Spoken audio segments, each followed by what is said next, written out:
magaalada Minneapolis waxaa maalmihii la soo dhaafay ka dhacay dibadbaxyo ay dadka madowga ah dhigayeen kadib markii booliisku ay toddobaadkii hore nin madow ah oo gurigiisa ku jira ay toogasho ku dileen. Golaha Minneapolis ayaa doonaya in la joojiyo guryaha booliisku digniin la'aanta ay ku galayaan. Warbixintan waxaa Minneapolis nooga soo diray waryaheena Maxamuud Mascade. ciidanka booliska ee magaalada Minneapolis ayaa toddobaadkii hore magaalada ku dilay Amir Lag oo ah wiil 22 jir ah oo ka soo jeeda qowmiyadda madow ee Mareykanka. Dilkan ayaa yimid kadib markii boolisku ay u soo dhaceen guriga ku sugnaa wiilkan la dilay oo ku yaala bartamaha magaalada Minneapolis.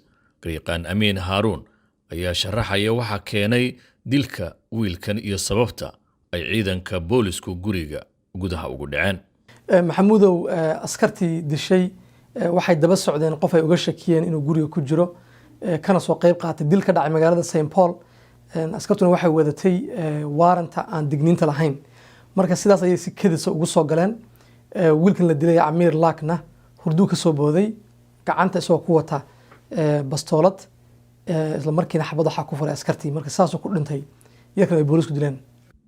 marka laga reebo muuqaal 9 ilbiriqsi ah oo ay duubeen kaamiradaha ku xiran shaararka booliska guriga u dhacay oo ay boolisku baahiyeen, ma jiraan cadeymo kale oo faahfaahinaya sida ay wax u dhaceen. weli way taxadarayaan madaxdu inay aad uga hadlaan sababtoo ah baaritaan ayaa socda. hase yeeshee duqa magaalada Minneapolis Jacob Frey ayaa markiiba wuxuu soo saaray in uu hakiyo galitaanka guryaha ee aan digniinta lahayn, waarantigaas inuu hakiyo inta baaritaankan uu soo dhamaanayo. runtii waxay dadku aad u cambaaranayaan arrintan askartu ay isticmaalayaan waarantiga aan lahayn digniinta guryaha lagu galayo sida kadiska.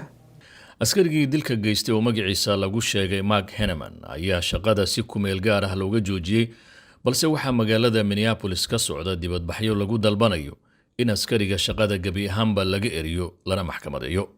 sababtaanu u banaan baxayno waxa weeyaan wiilka magaalada lagu dilay oo madowga ah oo ay askarta Minneapolis dileen oo gurigiisa ugu soo galeen isagoo hurda. xaq daradaas inaanu ka dagaalamno oo aanu banaanka ugu baxnay oo aan rabno inaanu dawladda u sheegno inay taasi cadaalad xumad ay tahay, inay wax ka qabtaan, inay ninkan askariga oo dilay inay shaqada ka eriyaan oo ay waliba xukumaan. qoyska Amir iyo dibadbaxayaasha oo iskaashanaya kuna banaanbaxayay banaanka hore ee xarunta looga arrimiyo magaalada Minneapolis waxay sheegeen inay sii wadi doonaan qayladhaanta ilaa iyo inta askariga laga soo xirayo.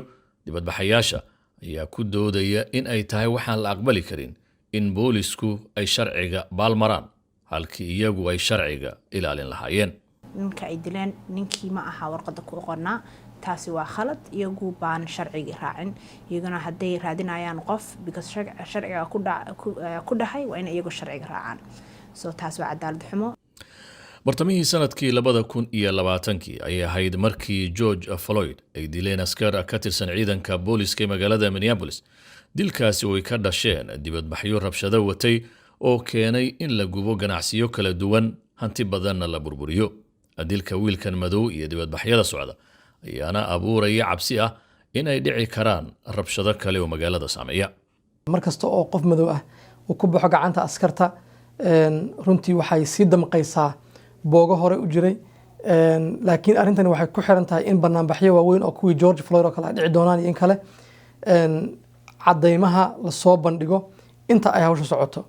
dilka Amir Lag ayaa ku soo beegmaya xilli duqa magaalada Minneapolis Jacob Frey la siiyey awood dheeri ah, sidoo kalena jadweynaha magaaladu u codeeyeen in aan la kala dirin booliska magaalada Minneapolis. tallaabo kasta oo Jacob Frey iyo xil ilaalinta gobolku ay ka qaataan kiiskan ayaana noqon doonta mid si weyn isha loogu hayn doono. Maxamuud Sheekh Axmed Mascade, VOA, Minnesota.